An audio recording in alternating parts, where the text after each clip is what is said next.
Hello, my name is Muhammad Fitri bin Hanafi and I am from class CSBME2. So the title of this video is How Direct Flight Can Reduce the Reliance on KLIA. Kuala Lumpur International Airport is Malaysia's most modern, biggest and busiest airport. When it became obvious that the Sultan Abdul Aziz Shah Airport in nearby Subang was unable to meet the demand, Kuala Lumpur International Airport was established in 1990. The construction of Kuala Lumpur Airport was controversial to say at least, as many people believe it was too far away from Kuala Lumpur and that the current Sepang Airport might be extended instead. However, development continued and Kuala Lumpur first terminal building, Terminal 3, was complete in 1993. Kuala Lumpur International Airport, Kuala Lumpur opened in 1998 and immediately had plenty of technical issues, most notably with the luggage system, which have since been resolved. The airport handled just over 30 million passengers in its first year, despite forecast for more greater numbers. The avian flu concern has had a recent impact on them.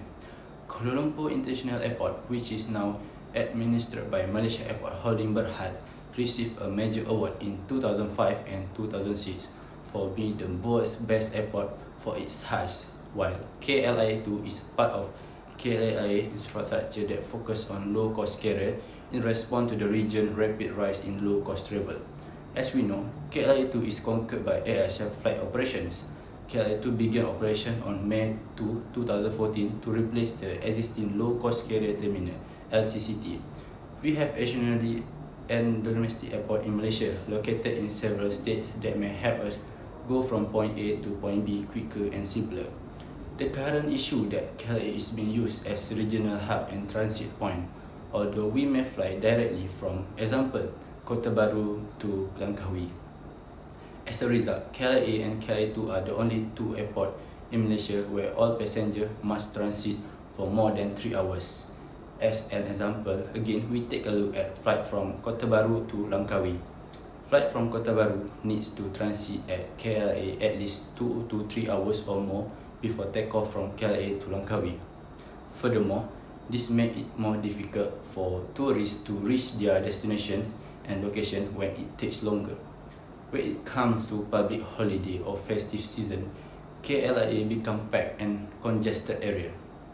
Malaysia Airport Berhad should consider maximizing the use of other domestic airports in Malaysia and encourage airlines to expand direct flight frequency between domestic airports. Airports such as Penang International Airport, Sultan Abdul Halim Airports, Sultan Ismail Petra Airports and others must maximize their direct flight capabilities.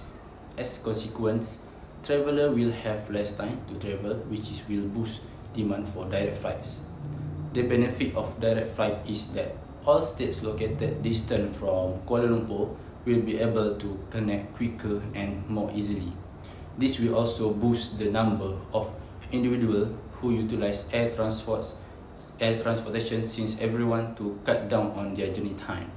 Furthermore, direct flight will avoid flight delay if there is an incident at KLIA, which will require all airlines to wait for takeoff and landing clearance. Finally, direct flight may lessen the dependence on KLIA, which is now the regional hub for all airlines.